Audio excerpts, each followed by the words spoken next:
So we're about to walk the Discovery and I'm going to give you my top tips on how best to walk the course. So my first top tip is to work out where the first fence is, but also to work out how you're going to get to the first fence, where you're going to establish your rhythm, how you're going to find a circle potentially before that first fence, and which rein you're going to approach the first fence from. So we found the first fence, and it is a more flowing line to come off the right rein to this fence. You would cut through between the fences, keep your canter coming nice and rhythmical, jump the first fence, and then we're heading left to the second. So next thing to remember is not just to get from the first fence and know where the second fence is, to actually see the line that you're going to ride. Walk all the way out to the track, work out where the line is to the middle of the fence, and make sure that you are keeping that clear as you're walking the course. So I'm going to walk the distance from fence number 2 to fence 3, which is a double. This is a dog leg line, so you've got to make sure that you don't end up going too far on the outside of the line when you're riding it, but I'm going to walk it dead through the middle and see how the distance looks. So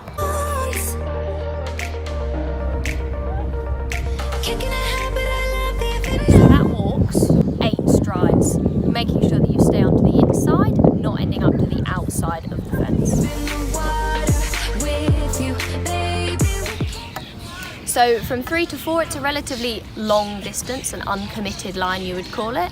I'm not going to worry about walking it. I'm going to just make sure I ride a nice open line, get straight to number 4 and keep it flowing. Especially if you're just starting out, don't worry too much about walking every distance. Walk through your doubles and walk through the shorter distances, the more committed lines, so 3, 4 stride, 5 stride lines. But equally, as the distances get a little bit longer, you don't have to worry about walking every single one, especially 8, 9, 10 strides. Things can change within that length of distance. So we've got a 2-stride double here, so that walks on 12. And then we're going to walk this distance here to number 9. Now as you've jumped out of the double, you potentially aren't moving quite as much. You might have lost a little bit of impulsion, having put in a bit of effort through the double. You need to make sure that you know your distance and that you travel down that distance to that quite big oxer coming out. So you've got 1, 2 for your landing step. 1, 2, 3, 4, 1, 2, 3, 4.